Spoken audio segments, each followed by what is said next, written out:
আজকে ক্লাসে তোমরা শিখবে it is time. It is time বা ইট ইজ হাই টাইম দিয়ে কিভাবে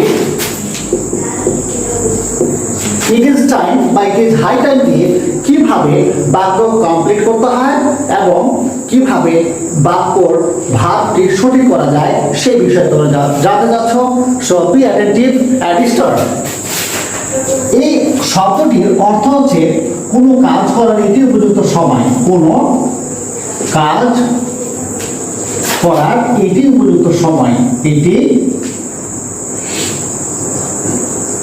উপযুক্ত সময়। উপযুক্ত সময়। তাহলে এটি দিয়ে তুমি যখন বাক্য তৈরি করবে তুমি দুইটি প্যাটার্ন অবশ্যই পাবে। নাম্বার ওয়ান, খেয়াল করো, ইট ইজ টাইমের পরে ইট ইজ টাইম বা ইট ইজ হাই টাইমের পরে তুমি যদি ভার্ব পাও, এরপরে ভার্ব অর্থাৎ টু এর পরে ভার্ব প্রেজেন্ট ফর্ম, অবজেক্ট এবং আদার ওয়ার্ড তোমাকে লিখতে হবে। এটা হচ্ছে একটি রাইট ফর্ম অফ ভার্বের ক্ষেত্রে ইম্পর্টেন্ট। আর নাম্বার টু হচ্ছে ইট ইজ টাইম বা ইট ইজ হাই টাইম এর পরে তুমি যদি একটা সাবজেক্ট পেয়ে যাও, সেটি যে কোনো পার্সনের হোক না কেন, সাবজেক্টের পরে সরাসরি তোমাকে ভার্বের পাস্ট ফর্ম লিখতে হবে, এরপর অবজেক্ট এবং আদার ওয়ার্ড লিখতে হবে। এই দুটি প্যাটার্ন তোমাকে মনে রাখতে হচ্ছে এই ইট ইজ টাইম দিয়ে। অর্থাৎ কোনো একটি কাজ করার, অর্থাৎ এই কাজটি করার এটি উপযুক্ত সময় বোঝানো হচ্ছে। যেমন লক্ষ্য করো, তোমার যাওয়ার এটি উপযুক্ত সময়। তোমার স্কুলে যাওয়ার এটি উপযুক্ত সময়। এটি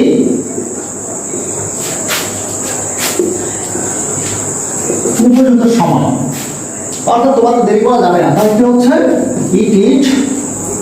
ইট is high time. It is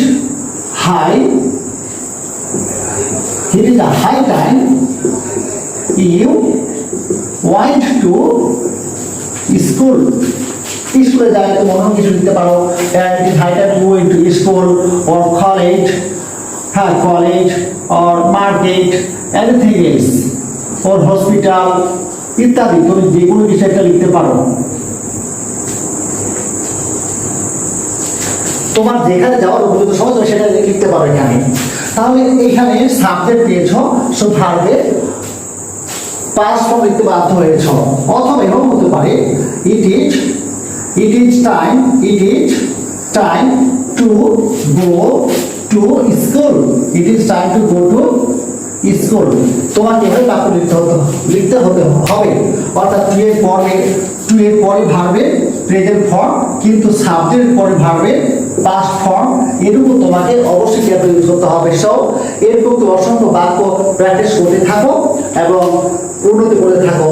আরো ক্লাস পেতে চ্যানেলটি সাবস্ক্রাইব করো এবং ইনফ্লুয়েন্স করো, কানেক্টেড থাকো। Thank you very much.